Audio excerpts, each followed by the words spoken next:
श्री पतंजलि महामुनये नमः।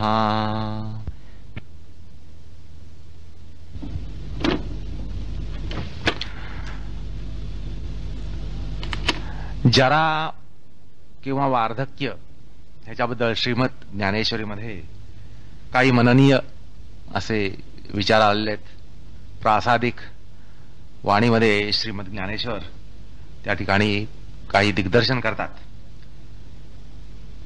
ते असं म्हणतात की जरा ही स्वाभाविक आहे आणि ती वार्धक्य रूपाने येत असते आणि म्हणून प्रत्येकानं म्हणजे विशेषतः मुमुक्षूनं असं पक्क समजावं की शरीरामध्ये आज जो दुर्दम्य शक्ती संचय आहे तो जरा प्राप्तीनं काचरी म्हणजे वाळक्या भाजीगत होईल आणि दैवहीन झालेल्या माणसाच्या सगळ्या खटपटी व्यर्थ ठरतात, त्याची त्या ठिकाणी अनुभूती येते। एखाद्या राजाला प्रधान नसण्यानं जसं होतं, एखाद्या राजाला प्रधानच नसेल तर जे काय होईल तसंच हे हातपाय चालेनासे होऊन त्या ठिकाणी होत असतं। आज फुलांचा सुवास घेणारी नासिका उद्या उंटाच्या गुडघ्याप्रमाणे बधीर होते आणि आज जे चक्षु कमलनयन ठरलेत ते पिकलेल्या पडवळाप्रमाणे निस्तेज होतील आणि थुंकीनं तोंड अगदी बुळबुळीत होईल, नाक शेमडानं बरबटलेलं असेल। आज ज्या तोंडानं मधुर आणि स्पष्ट भाषण होतं त्यात पुन्हा आज ज्यामध्ये लाली आहे, ज्या तोंडामध्ये लाली आहे त्याला उद्या लाळेचा लोंढा येईल आणि त्याचं बोळकही वाजलेलं असेल। आणि असं आहे की कर्जात बुडालेल्या शेतकऱ्याप्रमाणे जिव्हा ही चैतन्यहीन होईल। तोंडानं स्पष्टोच्चार होणार नाही, कानानं ऐकू येणार नाही, हातपाय कापतील, मलमूत्रद्वारे ही सगळे फुटक्या मडक्याप्रमाणे गळत असतील। रात्रभर येणाऱ्या खोकल्याच्या उबळ्यानं आपलेच पुत्र पौत्र आपला धिक्कार करतील। या अशा प्रकारे ज्ञानेश्वर महाराज वर्णन करतात। या ज्या ओव्या आहेत त्या मुळातच अभ्यासकांनी पाहाव्यात। 13व्या अध्यायामध्ये 554 ते 575 अशा या ओव्या आहेत। असो, आता यामध्ये जरावस्थेचं शब्दचित्र अत्यंत परिणामकारी असं मांडलेलं आहे आणि त्यातून एक प्रकारे अत्रोक्त जी अलब्ध भूमिकत्वरूप हा जो अंतराय आहे तोच या ठिकाणी डोकावतो। आपला उत्तर काळ हा असा आहे, तस्मात सांप्रत काळचा क्षण क्षण हा प्रमादरहित होऊन निर्वेद न होता आक्रमायला पाहिजे, साधना करायला पाहिजे, असा यातून तात्पर्य अर्थ हा काढावा लागतो। आणि या मागील तात्पर्य हे भकास असं भविष्य काळ या तो दाखवून रडवायचं नाहीये की असा भकास भविष्य काळ बघून रडायचं नाहीये, तर ती अवस्था प्राप्त होत नाही तोपर्यंत उत्साहानं नाउमेद न होता साधना करायची, असा या ठिकाणी अर्थ आहे। असं आहे की आजचं अपयश जे काय आहे, आजचं जे काय अपयश आहे हे उत्तरकालीन निराशावस्थेपेक्षाही अधिक आशादायक आहे। आलं का लक्षात? आजचं जे अपयश आहे ते उत्तरकालीन निराशावस्थेपेक्षाही अधिक आशादायक आहे, असा दिलासा आजच्या अपयशामध्ये सुद्धा आपल्याला घ्यावयास हवा। तर अशा प्रकारे अलब्ध भूमिकत्व हे सांगितलं जातं। अर्थात अलब्ध भूमिकत्व म्हणजे एखादी भूमी प्राप्त न होणं, योगामध्ये प्रगती न होणं, अध्यात्मामध्ये प्रगती न होणं, याच्या कारणाचा जर मागोवा घेतला तर पुन्हा असंच लक्षात येतं की साधनासंग, सत्संग आणि शास्त्रसंग ह्यांचा पुरेसा संग झालेला नसतो आणि त्यामुळे साधकानं यथाशक्ती ह्या गोष्टी साधल्या पाहिजेत आणि या गोष्टी साधल्या नाही तर अलब्ध भूमिकत्व रूप अंतराय हा आपल्या पाठीशी लागतो. तर हा अंतराय सांगितल्यानंतर जो पुढचा 9वा अंतराय आहे तो अखेरचा अंतराय आहे, अनवस्थितत्व. अर्थात असं आहे की अनवस्थितत्व म्हणजे अनवस्थितत्वम लब्धायाम भूमौ चित्तस्य अप्रतिष्ठा. लब्धभूमी जी आहे, प्राप्त झालेली भूमी जी आहे, त्यात प्रतिष्ठा न होणं आणि त्यातून पतन होणं, म्हणजे लब्धभूमीमध्ये चित्त स्थैर्य प्राप्त न होणं, असा हा प्रकार, ज्याला अधोगती म्हणतात तसा अधोगतीचा हा प्रकार आहे. आणि म्हणूनच या अर्थानं वाचस्पती मिश्र म्हणतात, लब्धभूमेः यदि तावतैवं सुस्थितम् अन्यस्य समाधिभ्रेषः स्यात् ततस्तस्यामपि भूमेः अपाय स्यात्. या टीकेचा रोख असा आहे की लब्धभूमीमध्ये जर कृतार्थता म्हणजे एक प्रकारे बनचुके, लब्धभूमीमध्ये जर कृतार्थता आली की पुरे झालं, आलं ते भरपूर आलं, झालं ते भरपूर झालं, मिळालं ते भरपूर मिळालं साधनेमध्ये, असं आलं तरी प्रगती तर खुंटेच आणि प्राप्तभूमी सुद्धा जाते. म्हणजे बनचुके ही जी वृत्ती आहे त्यात बनचुकेच्या वृत्तीमुळे माणूस आहे तिथंच राहतो असं समजण्याचं कारण नाही, तर आहे तिथून खाली घसरतो. आणि म्हणून त्याला समाधी भ्रेष म्हणजे पतन असं या ठिकाणी सांगितलं जातं. कारण असं आहे की त्यामुळे एक प्रकारे प्रयत्न शैथिल्य येऊन प्राप्तभूमी सुद्धा सुटते. आणि म्हणून वाचस्पती पुढे म्हणतात, यस्मात् समाधि प्रतिलंभे तदवस्थितं स्यात् तस्मात् तत्र प्रयतिव्यम इति. ते हे सांगतात की एखादी योगभूमी प्राप्त झाल्यास त्यामध्ये स्थैर्य आणि प्रतिष्ठा होण्यासाठी प्रयत्न करावा लागतो. म्हणजे एखादी भूमी प्राप्त करण्यासाठी आपल्याला प्रयत्न करावा लागतो, म्हणजे एखादी पायरी आपल्याला चढायची म्हटल्यानंतर प्रयत्न करावा लागतो, पण एवढंच नाही तर त्या पायरीवर टिकण्यासाठी सुद्धा प्रयत्न करावा लागतो. ह्याच्यावरचं अनुसंधान बऱ्याच वेळेला साधकांचं सुटतं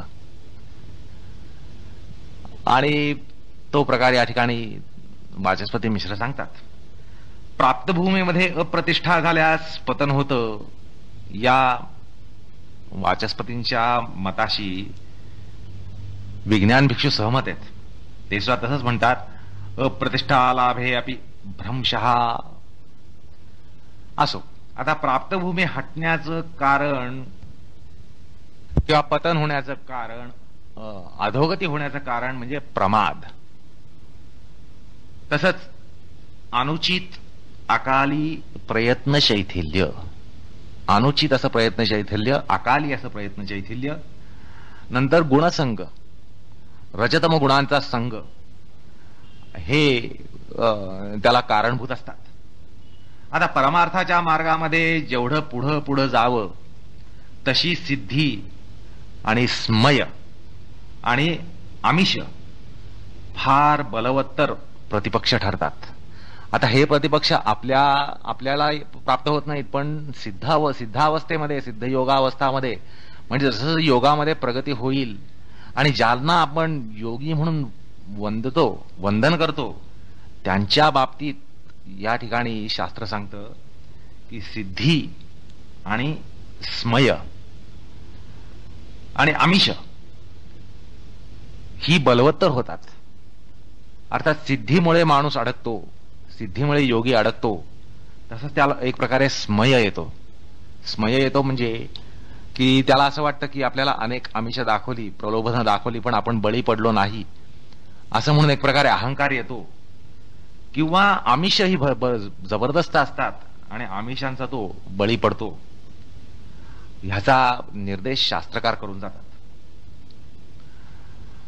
असं आहे की हे सगळे प्रतिपक्ष त्या ठिकाणी फार प्रबल होतात. तुम्हा आम्हाला हे प्रतिपक्ष तेवढे प्रबल नसतात. आपला प्रतिपक्ष म्हणजे प्रमाद, अवैराग्य, आणि गुणसंग. असो, असं आहे की संगदोषानं बेफिकिरीनं असं अनवस्थितत्व हे आपल्याला येत असतं.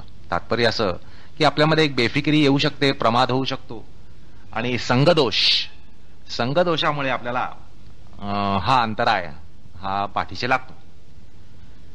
असं आहे की शैक्षणिक क्षेत्रामध्ये एकदा लाभलेली पदवी ही जन्मभर साथ देते. एकदा पदवी मिळाली की ती जन्मभर आपली साथ देते, आपण जन्मभर तिला भिंतीवर लावून ठेवतो.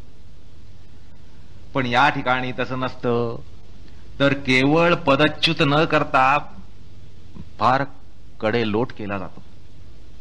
म्हणजे एकदा प्राप्त झाली भूमी, म्हणजे तुम्हाला पदवी लागली, ती कशी जन्मभर असते, तुमच्या भिंतीला जन्मभर लटकलेली असते, आणि तुम्ही त्यावर एक प्रकारे अहंकारही बाळगून राहता की मी अमुक अमुक आहे, अमुक अमुक आहे.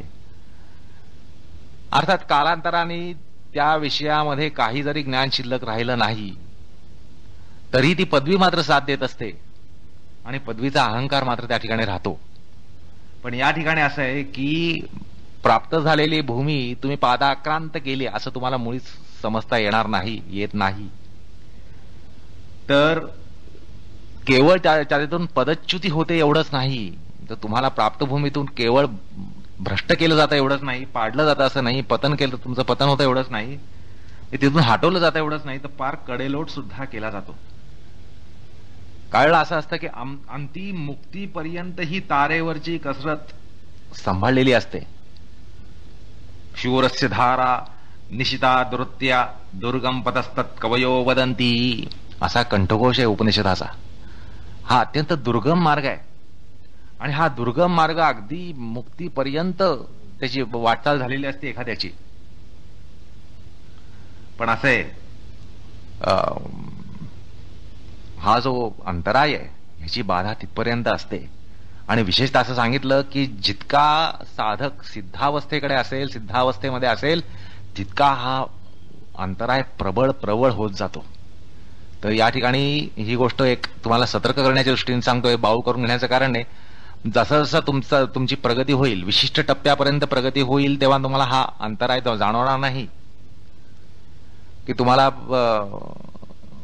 हे जे अनवस्थितत्व आहे ते संभवणार नाही, त्याची जाणीव होणार नाही, त्याची सावली सुद्धा तुम्हाला कदाचित दिसणार नाही. पण त्याबद्दल बेफिकीर राहता कामा नये.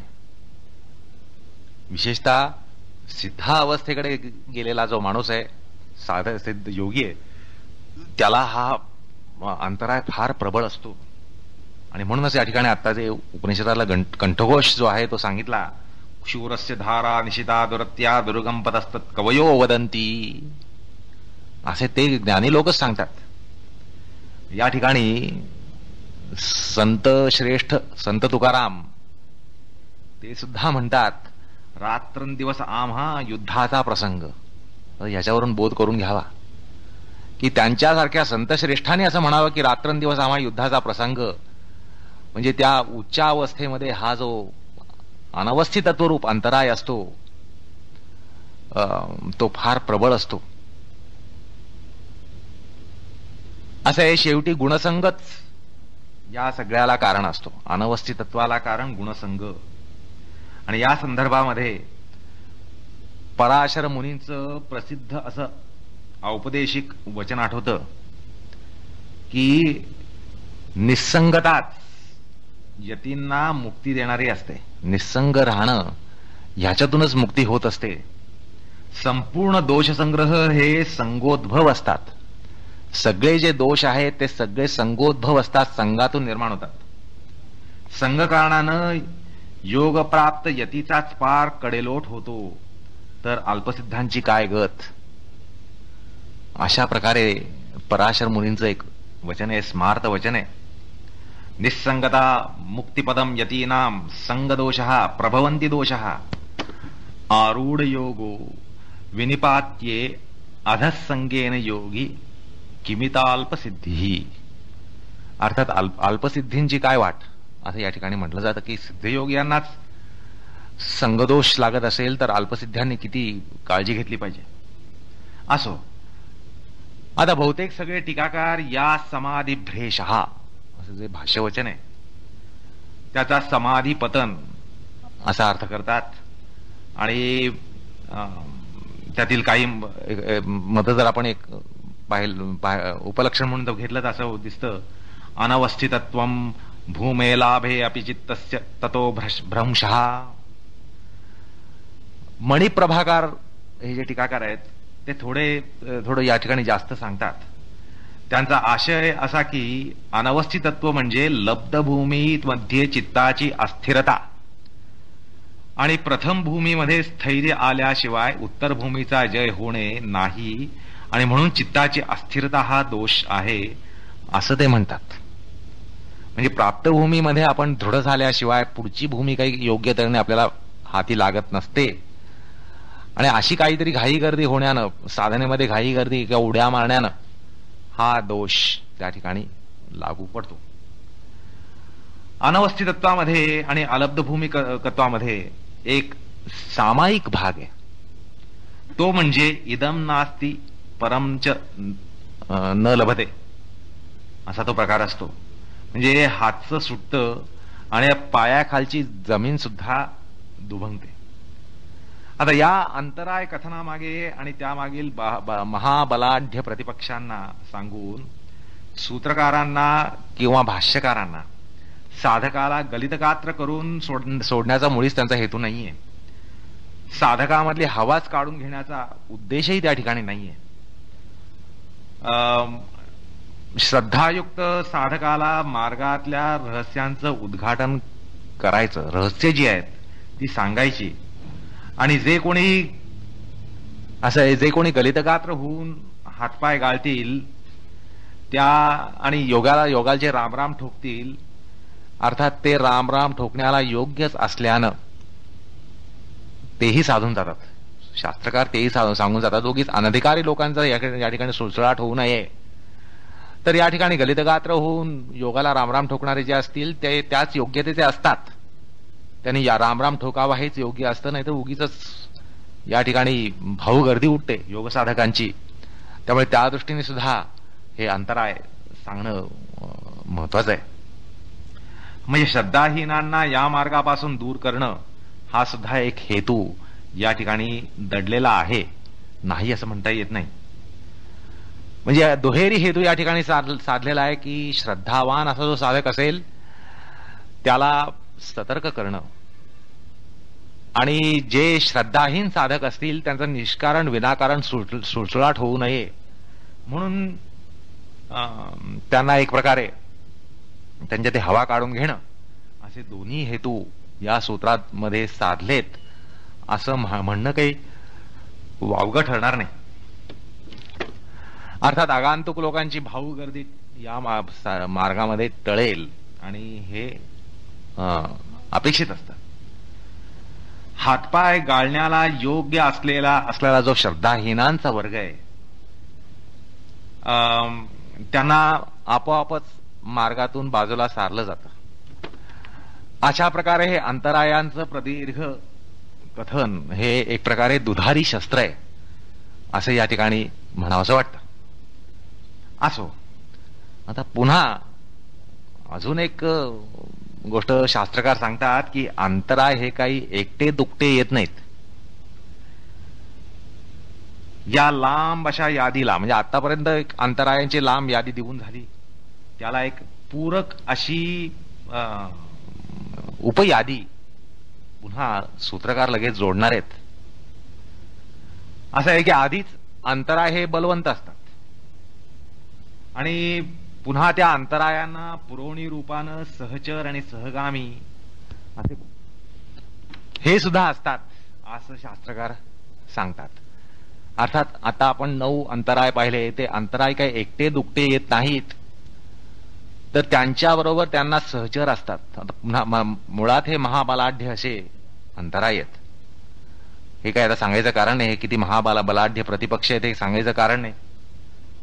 साधकामधली हवा काढून घेण्याचं सामर्थ्य त्यांचं किती हे सांगायचं कारण नाही. साधकाला हातबद्ध करण्याचं सामर्थ्य किती आहे त्यांच्यामध्ये हे सांगायचं कारण नाही. साधकाला थोपवण्याचं सामर्थ्य किती हे सांगायचं कारण नाही. आता हे स्वतःहून प्रत्येक अंतराय व्यक्तिशः इतके बलाढ्य असले तरी पुन्हा त्यांना सहचर आणि सहगामी आहेतच असंही पुन्हा शास्त्रकार सांगतात. ते आगामी सूत्रामध्ये सांगतात की दुःख दौर्मनस्य श्वास प्रश्वास विक्षेप सहभूव असे सहचर असतात असं आगामी सूत्रामध्ये शास्त्रकार सांगणार आहेत. पण त्या सूत्राकडे वळण्यापूर्वी या ठिकाणी असं एक सांगावं असं वाटतं की सांख्यशास्त्रामध्ये 28 आशक्ती सांगितलेल्या आहेत. 28 आशक्ती या सांगितलेल्या आहेत. म्हणजे आपल्यामध्ये असणाऱ्या त्रुटी, अल्पसामर्थ्य, असामर्थ्य, निस्सामर्थ्य अशा प्रकाराने 28 प्रकारच्या गोष्टी असतात असं सांख्यशास्त्र सांगतं. आणि त्यामुळे ते सुद्धा अंतराय आहेत असं म्हणता येईल. या ठिकाणी 9 अंतराय सांगितले गेले तरी सांख्यशास्त्रामध्ये दुसऱ्या प्रकारे एक वर्गीकरण करून 28 त्रुटी, 28 आशक्ती सांगितल्या गेलेल्या आहेत. त्या म्हणजे 11 इंद्रिय विघात. इंद्रियांचं निस्सामर्थ्य असतं, इंद्रियांमध्ये काहीतरी न्यूनता असते, इंद्रियांमधलं सामर्थ्य कमी असतं. आपण बरेच वेळा म्हणतो की काय बुद्धी सामर्थ्य कमी पडतंय, मला समज कमी पडतेय, मानसिक शक्ती कमी पडते, धारणा होत नाही, ध्यान येत नाही, एखादी किंवा हे दार्शनिक ग्रंथ शास्त्र हे समजत नाहीत, बुद्धीला समजत नाहीत, उपनिषद घ्यावी तर बुद्धीला समजत नाहीत, उपासनेला बसावं तर मन शांत राहत नाही, मनाचं सामर्थ्य कमी पडतं. म्हणजे आपल्यामध्ये सामर्थ्य कमी असतं, आपल्या इंद्रियांमध्ये सामर्थ्य कमी असतं, याची प्रचिती आपल्याला वरच्यावर येते. आपल्याला ह्याची प्रचिती वरच्यावर होते की आपली पंच ज्ञानेंद्रिय आणि मन आणि बुद्धी, एकंदरीत ही सगळी इंद्रिय, यामध्ये आपल्याला अपेक्षित सामर्थ्य नसतं. आपल्याला वाटतं की आपल्याला अजूनही ज्ञानशक्ती असावी, बुद्धिशक्ती असावी, इंद्रिय शक्ती असावी, म्हणजे आपल्यामध्ये अजून ज्ञानधारणा ही जबरदस्त होऊ शकेल, हे असं प्रत्येकाला वाटतं. अर्थात 11 इंद्रियांमध्ये काहीतरी विघात असतो, त्रुटी असते. तर अशा प्रकारे 28 पैकी 11 हे इंद्रिय विघात असतात. आणि त्यानंतर 9 प्रकारच्या तुष्टी असतात आणि 8 प्रकारच्या सिद्धी असतात. म्हणजे 11 इंद्रिय विघात अधिक 9 तुष्टी अधिक 8 सिद्धी, अशा प्रकारे 28 आशक्ती या सांगितलेल्या आहेत. या ठिकाणी प्रश्न पडतो की इंद्रिय विघात आपल्याला समजू शकतो, या त्रुटी आहेत, या आशक्ती आहेत, पण या 9 तुष्टी आणि 8 सिद्धी, या प्रसिद्ध योगसिद्धी, अष्टमहासिद्धी म्हणून सांगितल्या जातात, त्या कशा प्रकारच्या त्रुटी आहेत असं आपल्याला या ठिकाणी वाटतं. तर म्हणून आपण शास्त्रकार काय सांगतात ते बघूया. अर्थात यामध्ये 11 इंद्रिय विघात स्पष्ट आहेत. ऐंद्रियिक आशक्ती ही आपल्याला कळू शकते आणि ती आपल्यामध्ये असतेच, आणि ते आपल्याला सगळ्यांना मान्यच आहे. पण या अष्टसिद्धी ज्या प्रसिद्ध आहेत त्या सांख्यशास्त्रामध्ये आशक्ती म्हणून सांगितल्या गेलेल्या आहेत, आणि तशाच 9 तुष्टी या सांगितल्या गेलेल्या आहेत. तर ह्या ज्या तुष्टी आहेत, 9 तुष्टी सांगितल्या आहेत पहिल्यांदी, त्या अशा प्रकृती तृप्ती, म्हणजे असं वाटतं प्रकृती स्वतः कैवल्य संपादेल, आता मी कूटस्थ आहे असं मानून तुष्ट राहणं. आलं का लक्षात? असाही काही दार्शनिक पलायनवाद काढतात. अहो शेवटी सगळी प्रकृतीच करते, मी काही आकरत आहे, मी काहीच करत नाही, मी चैतन्य मात्र आहे. म्हणजे हा जो बंध आहे किंवा काय आहे तो सगळा चित्ताला आहे. ही जी गुणांची बाधा आहे ती सगळी चित्ताला आहे, मला गुणांची बाधा मुळीच नाहीये. त्यामुळे प्रकृती जी आहे ती स्वतः कैवल्य संपादेल, मी कूटस्थ आहे, मी आकर्ता आहे, मी चैतन्य मात्र आहे असं मानून काही न करणं, तुष्ट राहणं, तुष्टीमध्ये अडकून बसणं, याला प्रकृती तुष्टी असं म्हटलं जातं. अर्थात ही मानवी प्रवृत्ती आहे, दुसरा करेल, आपण काही करायचं कारण नाही, आपण नाही केलं तर दुसरा करून जातो.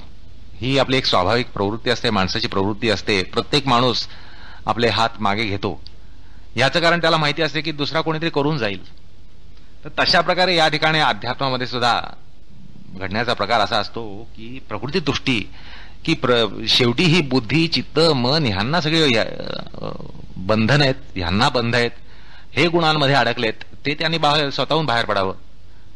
असं म्हणून प्रकृतीवर सोडून द्यायचं, मनावर सोडून द्यायचं, बुद्धीवर सोडून द्यायचं, अहंकारावर सोडून द्यायचं, चित्तावर सोडून द्यायचं, की ते अडकलेले गुणांमध्ये त्यांनी बाहेर व्हावं, त्यांनी कैवल्य मिळवावं. तर प्रकृती म्हणजे स्वतः कैवल्य मिळवेल, मी काही करायचं कारण नाही, मी कूटस्थ आहे, अशा प्रकारे तुष्ट राहणं ही एक अध्यात्माच्या प्रांतामध्ये तुष्टी येऊ शकते. त्यानंतर उपादान तुष्टी, दुसरा प्रकार म्हणजे उपादान तुष्टी, म्हणजे प्रव्रज म्हणजे संन्यास घेणं, संन्यासादी ग्रहणानं कैवल्य होईल अशी धारणा. म्हणजे कारणाचं म्हणजे करण जे आहे, आपल्याला मोक्ष प्राप्त करून देणारं जे करण आहे, संन्यास घेतला तर बाकी काय करायचं कारण नाही, ते आपोआप होत जाईल. एक योग संस्था योग संस्थेत जातोय आणि त्या ठिकाणी शिक्षकांच्या, गुरूंच्या, मास्तरांच्या जे कोण असतील त्यांच्या हाताखाली मी शिकतोय, आपोआप होत जाईल. ह्याला म्हणतात उपादान तुष्टी. म्हणजे जे साधन म्हणून करायला पाहिजे त्याच्या ते उपादान असं समजून की ठीक आहे, मला एक गुरु मिळालाय, गुरु बघेल काय करायचं ते, तो माझा उद्धार करेल. तर ही उपादान तुष्टी असते. म्हणजे मी संन्यास घेतला, प्रव्रज घेतलं, झालं. म्हणजे संन्यासाची वस्त्र, काशाय वस्त्र अंगावर घेतली की मोक्ष चालूनच येणार जणू, अशी एक धारणा होते. तर ह्याला उपादान तुष्टी असं सांख्यशास्त्र म्हणतं. त्यानंतर कालतुष्टी. कालतुष्टी म्हणजे काल परिपक्व होऊन कैवल्य स्वतः चालून येईल. आपण म्हणतो काय नाही, वेळ आली की सगळ्या गोष्टी बरोबर होतात. तर ही कालतुष्टी आहे. काल परिपक्व झालाय की आपोआप गोष्टी होतील. मग या ठिकाणी धारणा अशी होते की काल परिपक्व झालाय की कैवल्य स्वतः आपल्या पायाने चालत येईल, आपल्याला काही करायचं कारण नाही. ही झाली कालतुष्टी. त्याच्यानंतर भाग्यतुष्टी.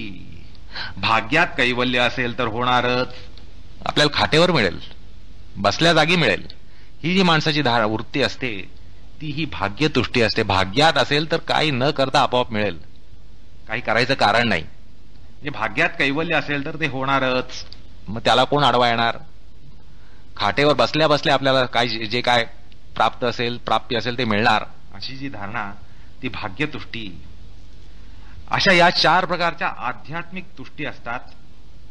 आणि मग शास्त्र सांगतं की पार, सुपार, पारापार, अनुतमांभ, उत्तमांभ हे वैराग्याचे वर्ग.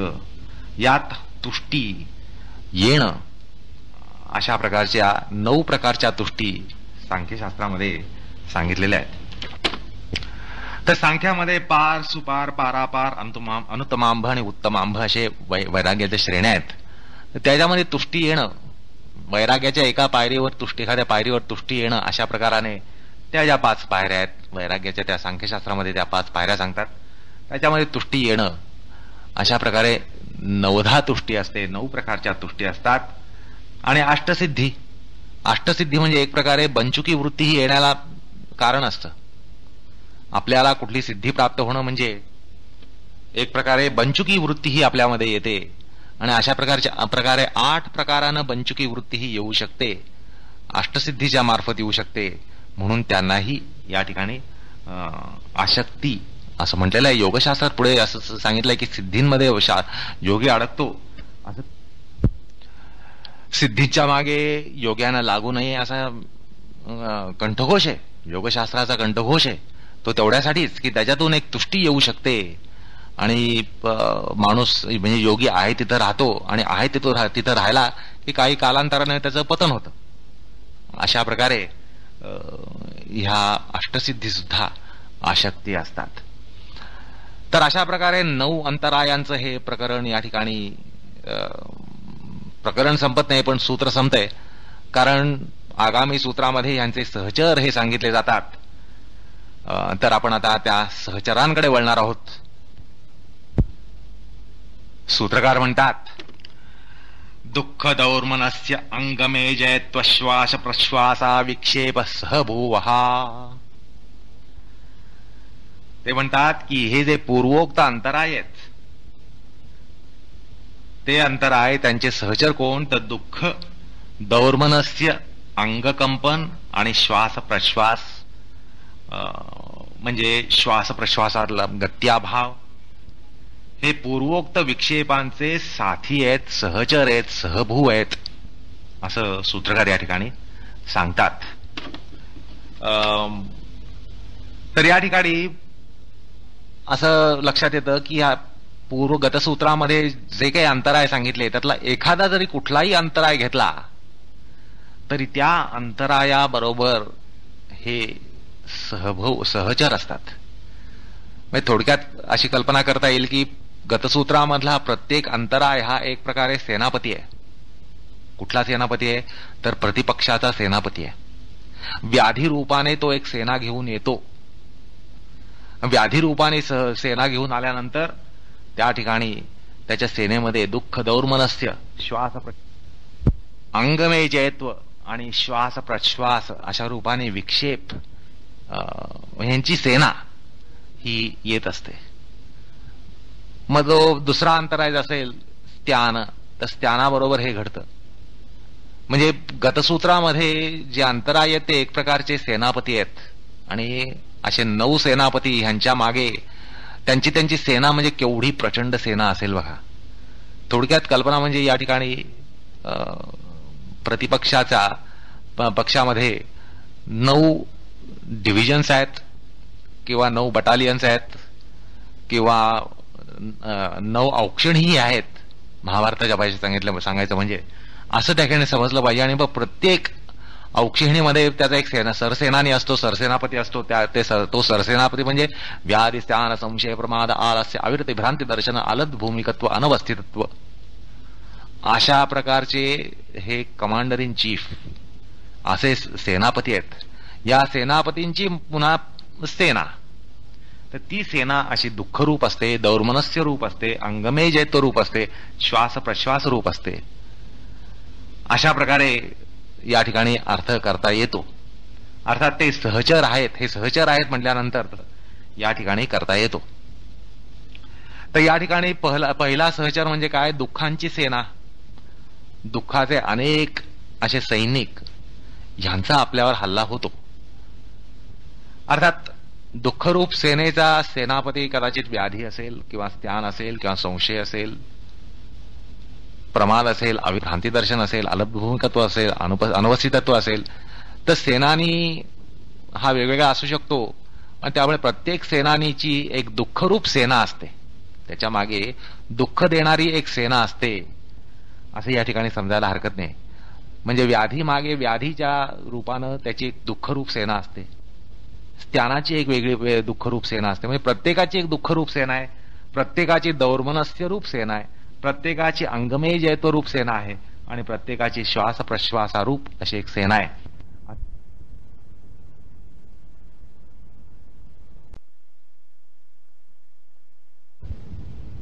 म्हणजे व्याधी मागे व्याधीच्या रूपानं त्याची एक दुःखरूप सेना असते, स्त्यानाची एक वेगळी दुःखरूप सेना असते. म्हणजे प्रत्येकाची एक दुःखरूप सेना आहे, प्रत्येकाची दौर्मनस्य रूप सेना आहे, प्रत्येकाची अंगमेजयत्व रूप सेना आहे आणि प्रत्येकाची श्वास प्रश्वासारूप अशी एक सेना आहे.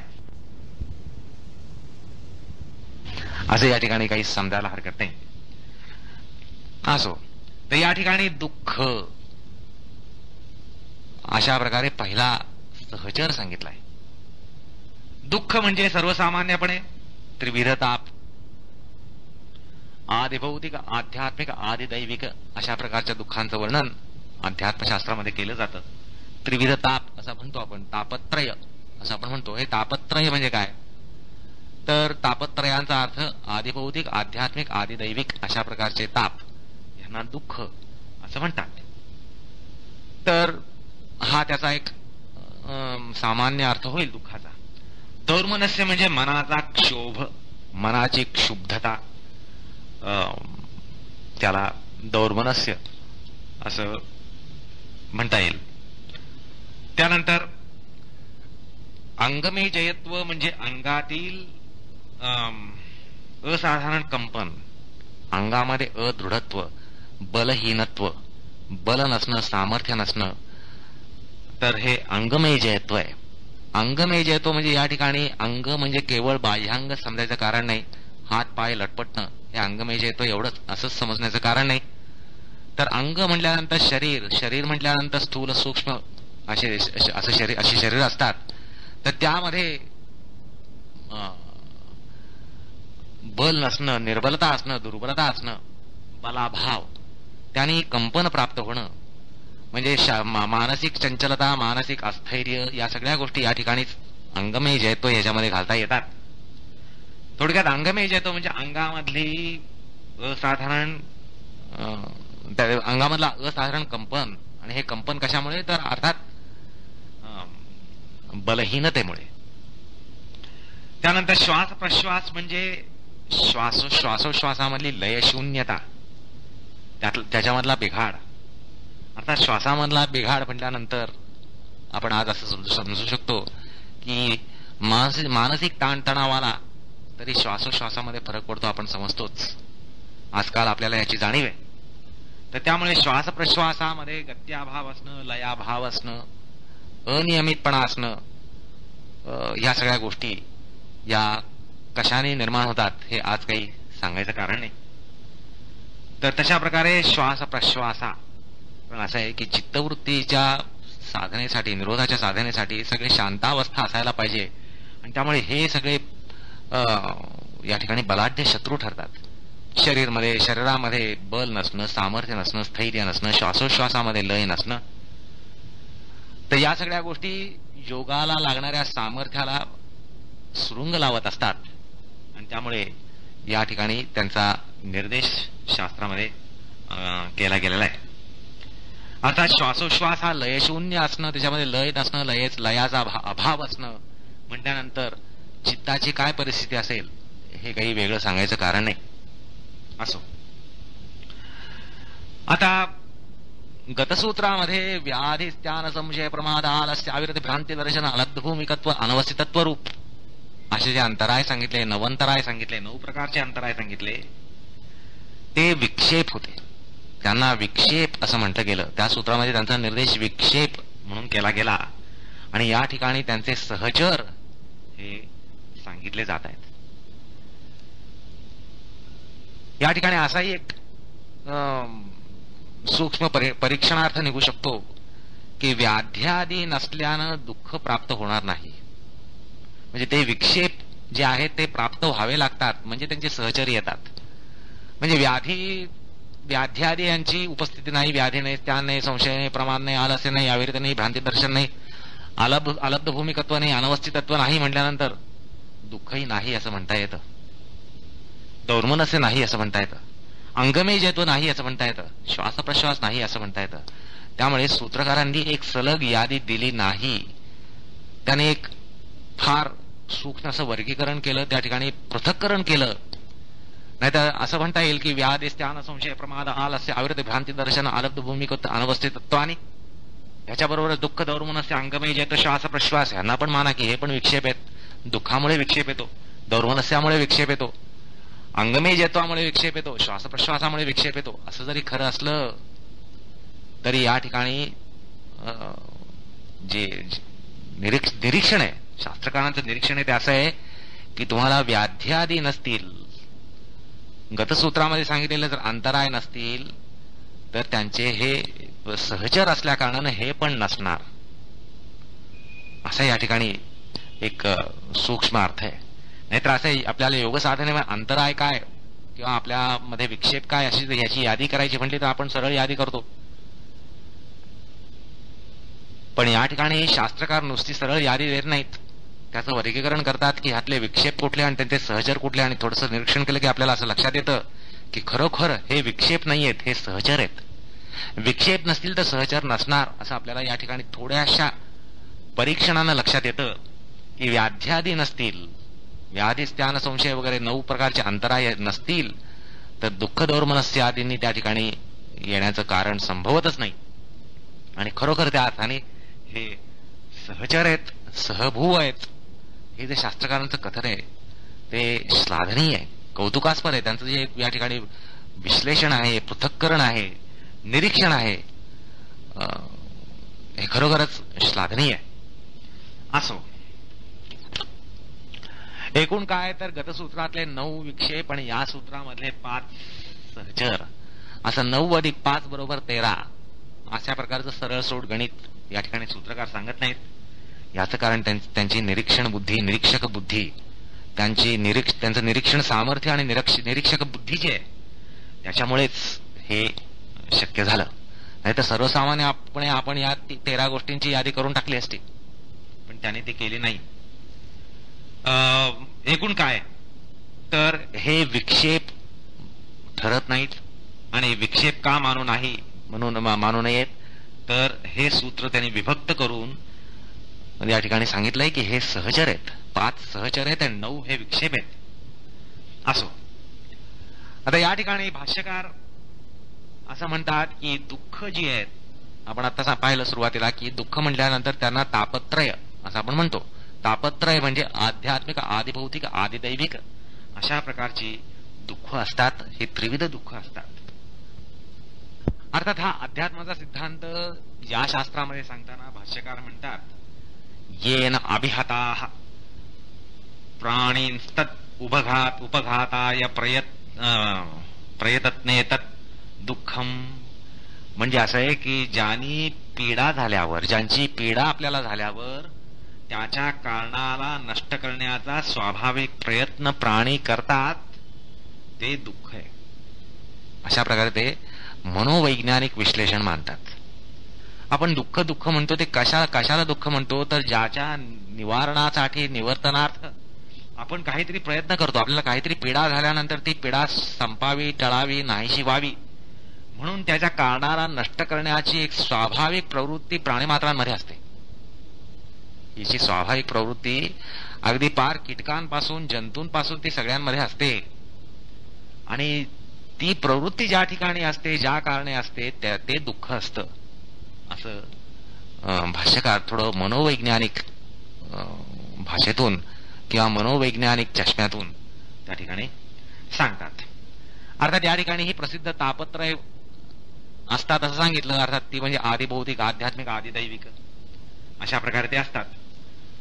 तर ह्याला आध्यात्मिक असे जे असतात ते त्यांना असं म्हणता येईल की ते सेंट्रली रेडिएटेड आणि किंवा सेंट्रली ओरिजिनेटेड. आणि आदिभौतिक जी आहेत ती पेरिफेरियली रेडिएटेड, बाहेरून यांची आपल्याला बाधा पोचते. आणि आदिदैविक म्हणजे सुपर नॅचरली रेडिएटेड अशा प्रकारे म्हणता येईल. असो, दौर्मनस्य हा जो प्रकार आहे तो इच्छा विघातानं होणारा जो क्षोभ आहे, चित्तामध्ये क्षोभ आहे किंवा चलबिचल आहे, चित्तामध्ये चंचलता जी येते ती कुठल्या कारणानं तर इच्छा विघात, आपल्या इच्छेला विघात पोचणं, इच्छेप्रमाणे न होणं, अपेक्षेप्रमाणे न होणं, अपेक्षापूर्ती न होणं, अपेक्षा भंग होणं, स्वप्न भंग होणं, या प्रकाराने जे संभवतं त्याला दौर्मनस्य असं शास्त्रकार सांगतात. आणि अंगाला कंपित करतं ते अंगमेजयत्व. आणि श्वास म्हणजे बाह्यवायूला खेचणं, आणि उच्छ्वास किंवा निश्वास म्हणजे गोष्ठवायूला निस्सारणं. हे जे प्रकार आहे ह्याच्यामध्ये लय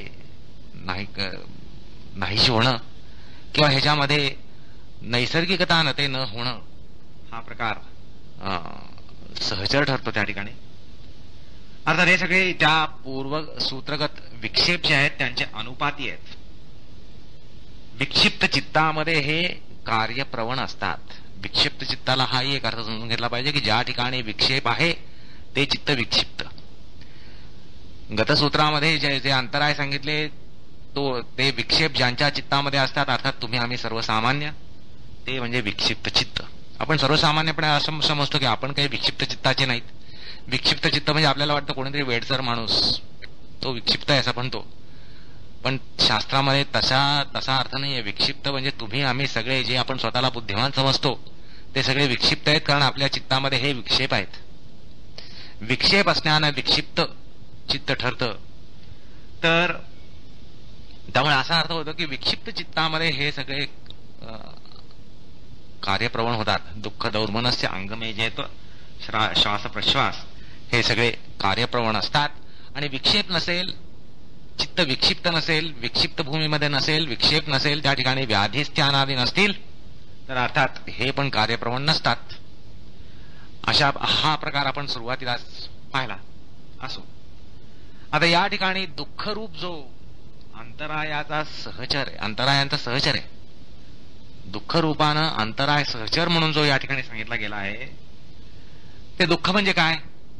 प्रतिकूल वेदनीयम दुःखम, ही एक त्याची सर्वसामान्य आणि लक्षणीय व्याख्या आहे. प्रतिकूल वेदनीयम दुःख, जी संवेदना आपल्याला प्रतिकूल असते त्याला आपण दुःख म्हणत असतो. आणि त्यामुळे ह्याचे प्रकार काय असतात? आध्यात्मिकम, शारीरम व्याधिवशात, मानसम च कर्मादिवशात, आदिभौतिकम व्याघ्रादिजनितम, आदिदैविकम ग्रहपीडादिजनितम, असं शास्त्रकार सांगतात. वाचस्पती मिश्र तत्व इशारामध्ये हा खुलासा करतात. दुःख म्हणजे काय? प्रतिकूल वेदनीय जी संवेदना आहे ती दुःख असते आणि ती त्रिविध असतात. आध्यात्मिक म्हणजे शारीर व्याधी आणि मानसिक व्याधी. शारीर मानसिक असे जे आपल्याला ताप होतात,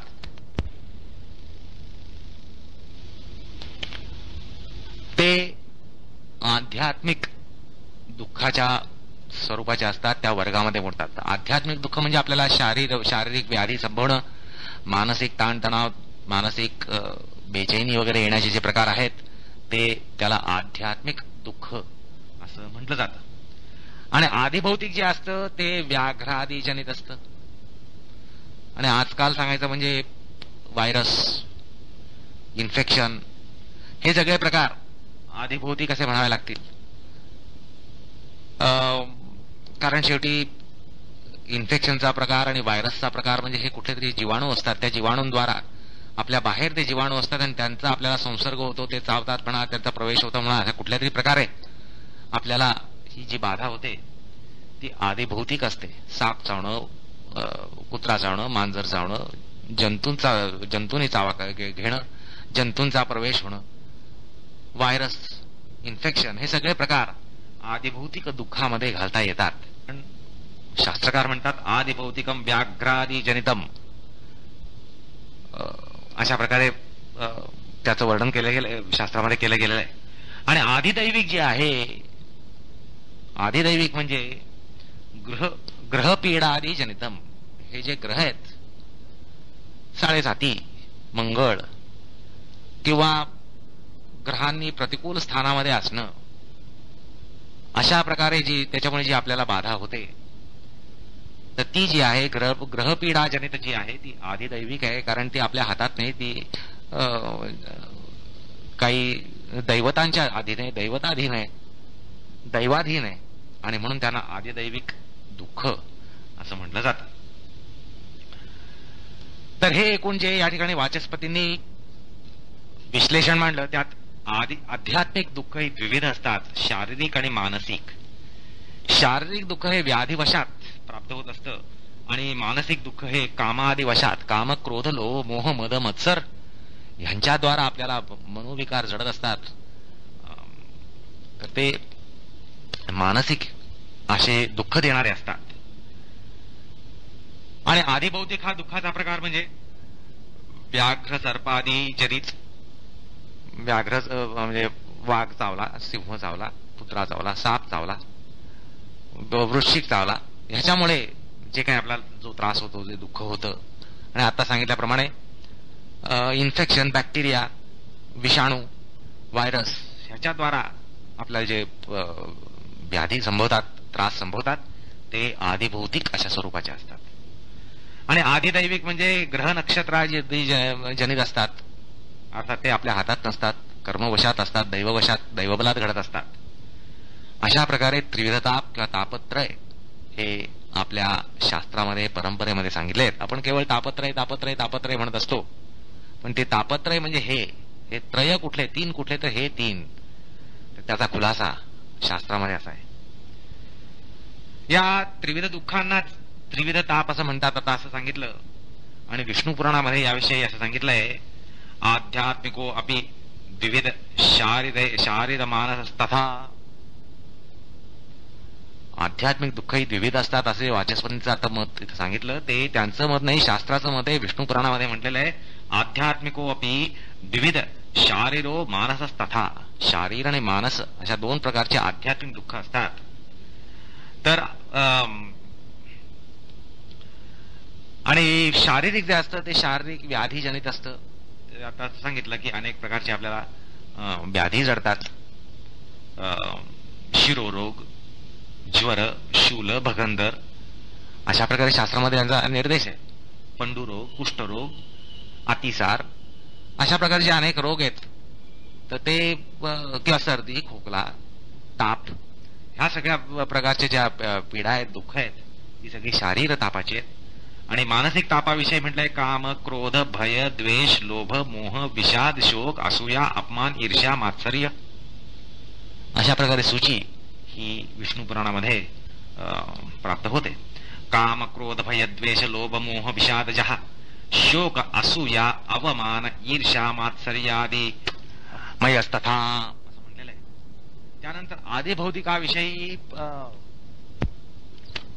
असं म्हणताय की सरीसृप किंवा प्राणी मात्र यांच्यामुळे जी दुःख होतात ती आदिभौतिक असतात.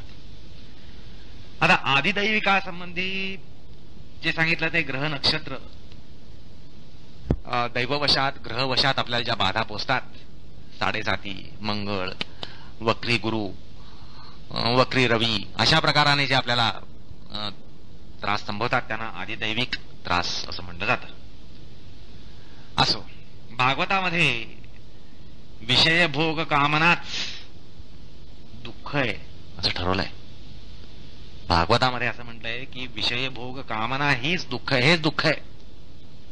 दुःख का आणि ते असं आहे की दुःख काम सुखापेक्षा, म्हणजे सुखाची अपेक्षा हेच दुःखाचं कारण आहे. सुखाची लालसा, सुखाची ईर्ष्या हे एक दुःखाचं कारण आहे असंही त्या ठिकाणी सांगितलं गेलेलं आहे.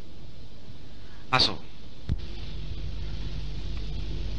वैशेषिक दर्शनाच्या प्रशस्त पादभाष्यामध्ये दुःखाविषयी एक विवेचन सापडतं. अर्थात उपघात लक्षण अशा प्रकारचं ते प्रकरण आहे. आणि त्या ठिकाणी असं म्हटलंय की दुःख हे उपघात लक्षण असतं आणि पीडा स्वरूप असतं. अनिष्ट वस्तूंशी इंद्रिय सन्निकर्ष येण्यानं किंवा विषादी अनिष्ट वस्तूंशी समीपता येण्यानं, अनिष्ट प्राप्ती होण्यानं अशा प्रकारे दुःख हे प्राप्त होत असतं. म्हणजे असं आहे की अनिष्टजन्य वस्तूंशी समीपता येणं, अनिष्ट प्राप्ती होणं, अनिष्ट वस्तूंशी सन्निकर्ष येणं आणि त्यामुळे दुःख हे प्राप्त होत असतं. तसंच ज्यांना अधर्माची अपेक्षा आहे आणि एक असह्यता ज्यांच्यामध्ये आहे, असह्यता ज्या ठिकाणी आहे, अशा तऱ्हेनं उपघात हा होत असतो आणि तो त्या ठिकाणी एक प्रकारे दैव्य दीनता असते. आणि पुन्हा म्हणजे दैव्य दीनता रूप सुद्धा एक दुःख असू शकतं. म्हणजे संपर्क येऊन, दुःखात्मक वस्तूंशी संपर्क येऊन किंवा अधर्मादीची ज्यांना अपेक्षा आहे, ज्या ठिकाणी आपल्याला अधर्म करावा लागतो, नको असलेल्या गोष्टी कराव्या लागतात, असा प्रसंग येतो. आणि एक असहाय्यता ज्या ठिकाणी येते, दैव्य दीनता ज्या ठिकाणी येते, तर हे एकूण जे या ठिकाणी वाचस्पतींनी विश्लेषण मांडलं त्यात आध्यात्मिक दुःख ही द्विविध असतात, शारीरिक आणि मानसिक.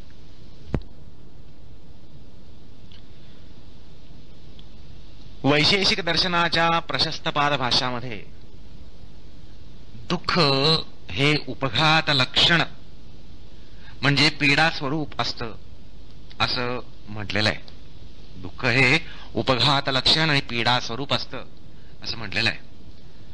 असं आहे की विष, अग्नी अशा प्रकारचे अनिष्टजन्य पदार्थ आहेत त्यांची समीपता येणं, ते जवळ येणं, किंवा साक्षात अनिष्ट प्राप्ती होणं, किंवा अनिष्ट वस्तूंशी, अनिष्ट प्रसंगाशी संपर्क येणं, इंद्रिय सन्निकर्ष येणं, किंवा ज्या ठिकाणी अधर्म आदी यांची अपेक्षा असते, म्हणजे अधर्म करावा लागतो, नको असलेल्या गोष्टी कराव्या लागतात, नको असलेल्या गोष्टी बोकांडी बसतात, अशा, आणि ज्या ठिकाणी असहाय्यता असते, म्हणजे आपल्यामध्ये एक प्रकारे असहाय्यता येते, तसंच उपघात लक्षण अशा प्रकारचं दुःख असतं. तसंच दैन्य आणि दीनता, दैन्य आणि दीनता जनक अशा प्रकारचं दुःख असतं, असं त्या ठिकाणी म्हटलेलं आहे. प्रशस्त पाद भाषामध्ये, त्यांच्या भाषेमध्ये सांगायचं म्हणजे उपघात लक्षणम दुःखम विषादी अनभिप्रेत विषय सन्निधिमत सती अनिष्टोपलब्धि इंद्रिय सन्निकर्षात अधर्मादि अपेक्षात आत्ममनसो संयोगात यत अमर्षो घात दैन्य आदि निमित्तम उत्पद्यते दुःखम, अशा प्रकारे त्यांनी दुःखाचं लक्षण केलेलं आहे. तसंच गीतेमधलं एक वचन या ठिकाणी आठवतं, रजसस्तु फलम दुःखम. दुःखाची योनी कुठे आहे, दुःखाची निर्मिती कशात होते, तर रजोगुणामध्ये होते, आणि म्हणूनच रजसस्तु फलम दुःखम, म्हणजे गुणत्रयांच्या संदर्भात जर विचार करायचा म्हटलं तर दुःख हे रजोमूलक, रजोजन्य असतं, असं त्या ठिकाणी म्हटलेलं आहे. बरं, दुःखाविषयी नैयायिकांचा विचार काय आहे बघा म्हटलं तर नैयायिक म्हणतात बाधना लक्षणम दुःखम, बाधना लक्षणम दुःखम असं त्यांनी म्हटलेलं आहे. अर्थात बाधना, पीडा अशा लक्षणाचं जे असतं ते दुःख असतं. ज्यामध्ये बाधना असते, बाधा असते, पीडा असते, अशा लक्षणाचं जे असतं ते दुःख असतं, असं तार्किक त्यांच्या तार्किक प्रक्रियेद्वारा दुःखाचं लक्षण करतात. आणि एकूण हा सगळा दुःखाचा प्रकार जो आहे तो शेवटी त्रिविध दुःख म्हटल्यानंतर दुःखाच्या विचारांती असं लक्षात येतं की संपूर्णतः, परिपूर्णतः एकांतिक अनेकांतिक दुःख निवृत्ती म्हटल्यानंतर दुसरं तिसरं काही नसतं तर मोक्षच असतो. एवढी दुःखाची व्याप्ती असते. हे दुःखाचा जर आपण आध्यात्मिक दृष्टीने जर विचार केला, मोक्षशास्त्राच्या दृष्टीने विचार केला, तर असं लक्षात येतं की आपल्याला काही गोष्टी सुखकारक वाटतात. आता अर्थात या ठिकाणी आपण नैयायिकांचं आणि वैशेषिकांचं लक्षण पाहिलं. अर्थात हे तार्किक आणि वैज्ञानिक आहेत. वैज्ञानिक पातळीमधून त्यांनी दुःखाचं लक्षण केलं तर यांनी तर्काच्या दृष्टिकोनातून दुःखाचा विचार केला, आणि त्यामुळे दुःख म्हटल्यानंतर एक संवेदनात्मक पीडा ज्या ठिकाणी असते, बाधना ज्या ठिकाणी असते, दैन्य ज्या ठिकाणी असतं, दीनता ज्या ठिकाणी असते, हतबलता ज्या ठिकाणी असते, असह्यता ज्या ठिकाणी असते, अशा स्वरूपाने त्याने दुःखाचं जरी लक्षण केलं तरी मानवी जीवनाची व्याप्ती त्याही पेक्षा मोठी असते. म्हणजे केवळ संवेदनेच्या पलीकडे मानवी जीवन असतं. केवळ सुखदुःखांच्या हेलकाव्यांमध्येच माणसाचं जीवन शोधावं लागतं असं म्हणण्याचं कारण नाही. तत्वज्ञानाच्या आणि अध्यात्माच्या दृष्टिकोनातून त्या पलीकडे जाऊन आपल्याला बघावं लागतं. आणि मग त्यावेळेला असं लक्षात येतं की दुःखाचा अर्थ हा जास्त व्यापक होत जातो. आणि असा सिद्धांत सांख्यांचा, ज्ञानयोगांचा जो सिद्धांत आहे की शेवटी ही दुःख निवृत्ती, त्रिविध दुःख निवृत्ती जर झाली, पूर्ण दुःख निवृत्ती झाली, ज्याला एकांतिक अनेकांतिक दुःख निवृत्ती म्हणतात, तशी जर झाली तर तो मोक्षच असतो असं अध्यात्माच्या दृष्टिकोनातून आपल्याला म्हणता येतं. आणि या संदर्भामध्ये सांख्य सूत्र पुढे येतं, डोळ्यापुढे येतं की सांख्य सूत्रामध्ये त्यामुळेच एक सिद्धांत त्याने करून टाकला, आथ त्रिविध दुःख अत्यंत निवृत्ती अत्यंत पुरुषार्थ. आथ त्रिविध दुःख अत्यंत निवृत्ती, त्रिविध दुःखांची आत्यंतिक निवृत्ती म्हणजे हाच आत्यंतिक पुरुषार्थ आहे, हाच मोक्ष आहे, हेच कैवल्य आहे. आणि अशाच प्रकारे सांख्यकारिकेच्या उपक्रमामध्ये सुद्धा तसंच म्हटलेलं आहे. दुःखत्रय अभिघात रूप दुःख मानून म्हणजे मोक्षाला दुःखत्रय अभिघात स्वरूप मानलेलं आहे की त्रिविध दुःखांना अभिघात त्यांचं होणं आणि आत्यंतिक असा होणं हाच मोक्ष आहे असा सांख्यांचा सिद्धांत जो आहे त्यात तो काही सदोष आहे असं म्हणता येत नाही. कारण शेवटी विचार केला तर असं लक्षात येतं की आत्यंतिक दुःख निवृत्ती म्हटल्यानंतर तो मोक्षच असतो. असो, आता या ठिकाणी या सूत्र संदर्भात असं म्हणावं लागतं की व्याधी उपटली की व्याधीपासून जे दुःख प्राप्त होतं ते काही सांगण्याचं कारण नाही. हे सर्व विदितच आहे. व्याधी म्हटल्यानंतर व्याधीच्या हातात हात घालून दुःख हे येत असतं. किंबहुना आपण व्याधी आणि दुःख यांना वेगळं समजतच नाही. इतके ते एकात एक एकमेकात हात घालून एकमेकाच्या खांद्यामध्ये खांदा घालून हात घालून येत असतात. तर व्याधी आणि दुःख यांचा संबंध हा शोधण्याचं मुळीच कारण नसतं. व्याधी आणि दुःख यांचं साहचर्य हे आपल्याला स्पष्ट कळतं, निशंकपणे कळतं. आता त्यामुळे सूत्रकारांनी जो संबंध सांगितला की अंतरायांचे हे सहचर आहेत, तर त्या ठिकाणी व्याधीचा सहचर दुःख कसं आहे हे सहज आणि निश्चित आणि स्पष्टपणे लक्षात येऊ शकतं. तसंच स्त्यानाच्या बाबतीतही असंच आहे. आपण स्त्यानाचा अर्थ पाहिला की चैतिक जाड्य अर्थात चैतिक मांद्य. तर चैतिक मांद्य असेल तर त्याच्या मागे दुःख हे दडलेलं असतं, हे वेगळं सांगायचं कारण नाही. आपल्याला वरवर पाहता काय वेळा असं वाटतं की आळशी हा नेहमी सुखी असतो, तर तसं नसतं. आळसाच्या काळामध्ये त्या क्षणामध्ये त्याला जरी सुख असलं तरी आळसापासून निर्माण होणारे जे दुःख आहे त्याला कालांतराने हे भोगावंच लागतं. फलरूप जे दुःख आहे ते भोगावंच लागतं. तसंच ज्ञानाच्या बाबतीत आहे. चित्तामध्ये जाड्यता असली तर बुद्धीची क्षमता कमी होते, ज्ञानाची क्षमता कमी होते, ज्ञानाच्या कक्षा अरुंद धावतात. या सगळ्या गोष्टी शेवटी दुःखकारकच असतात. अज्ञान हे दुःखाचं कारण असं हे सांगायचं कारण नाही. तर तसंच या ठिकाणी बुद्धिमांद्य आल्यानं चित्तामध्ये मांद्य आल्यानं बौद्धिक प्रक्रिया या सगळ्या ठिसूळ होतात किंवा ढासळतात आणि त्याच्या मागे दडलेलं दुःख हे डोकं वर काढतं. संशयाच्या बाबतीतही असंच आहे. संशयी माणूस कधीच सुखी नसतो, हा आपला अनुभवच आहे. संशयी माणूस हा कधीही सुखी नसतो. व्यवहारामध्ये आपल्याला त्याचा अनुभव येतोच. आणि असं आहे की सगळीकडे जर अविश्वास असेल माणसाचा, सगळ्यांवर अविश्वास असेल तर त्याला दुःखाचे लोंढेच्या लोंढे येऊन त्याला मिळत असतात. हे अनुभवावरनं अगदी व्यवहारामध्ये आपल्याला या गोष्टी लक्षात येतात. अर्थात संशय आणि सुख ह्यांचं साहचर्य तर कुठेच आपल्याला दिसत नाही, कल्पना सुद्धा करता येत नाही. पण संशय आणि दुःख यांचं साहचर्य स्पष्टच दिसतं. त्यामुळे संशय आला की दुःख आलंच हे म्हणणं यात काही वावगं नाहीये. आलस्य, आळस याचा आपण आत्ताच संबंध पाहिला. आळस आणि दुःखाचा संबंध पाहिला. तर आळसाच्या क्षणामध्ये माणूस काही करत नाही, कारण तो स्वेच्छेने काही करत नाही असं जरी असलं तर त्या क्षणात त्याला जरी सुख असलं तरी त्या ठिकाणी दुःखाचं बीजारोपण होत असतं. त्या दुःखाला खत पाणी मिळत असतं. हे आपल्याला थोड्याशा विचाराने कळू शकतं.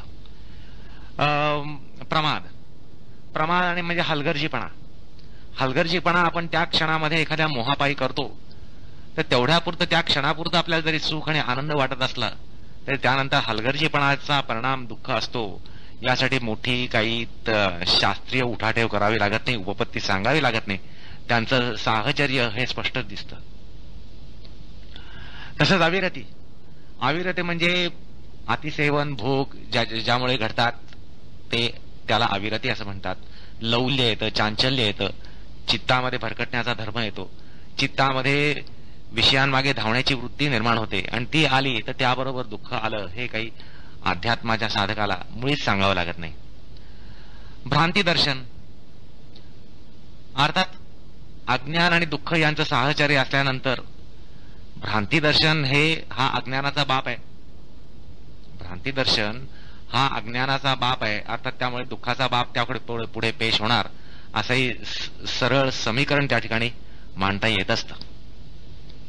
अलब्ध भूमिकत्व शब्दच सांगतो की त्याच्यामध्ये दुःख आहे. माणसाला जे हवे असतं किंवा या ठिकाणी साधकाला जे हवे असतं, प्राप्य असतं, हवेसं वाटत असतं, जी उंची गाठावी अशी वाटत असते, ती गाठता येत नाही म्हटल्यानंतर त्या ठिकाणी दुःख आहे हे काही वेगळं सांगावं लागत नाही. तसंच अनवस्थितत्वाच्या बाबतीत आहे. माणसाचं पतन झाल्यानंतर पतनामध्ये कुठल्या माणसाला सुख मिळू शकतं, कुठल्या माणसाला सुख त्या ठिकाणी सापडू शकतं, मिळूही शकत नाही, सापडूही शकत नाही आणि ते असूही शकत नाही. त्यामुळे अनवस्थितत्वामध्ये दुःख हे असतंच, हे स्पष्ट होतं. त्यामुळे सूत्रकारांनी जो संबंध या ठिकाणी सांगितला या दोन सूत्रांमध्ये, वितर्क आणि त्यांचे सहचर, तर या ठिकाणी आपल्याला फार मोठा दुरान्वय करून सांगावं लागतं असं मुळीच नाही. आपल्याला या ठिकाणी सहज पटतं की प्रत्येक अंतराय हा दुःखान्वित असतो, दुःखासह असतो. दुःख हे त्याचा सहचर असतो. अंतराय वितर्क म्हटला की त्याच्याबरोबर दुःख हे हातात हात घालून आलंच, हे आपल्याला निश्चित पटू शकतं. त्यामुळे सूत्रकाराने सहभुवाहा असं म्हणून दुःखाला जो सहचर सांगितला त्याबद्दल आपण या ठिकाणी विचार पूर्ण करतो. कृष्णार्पणमस्तु.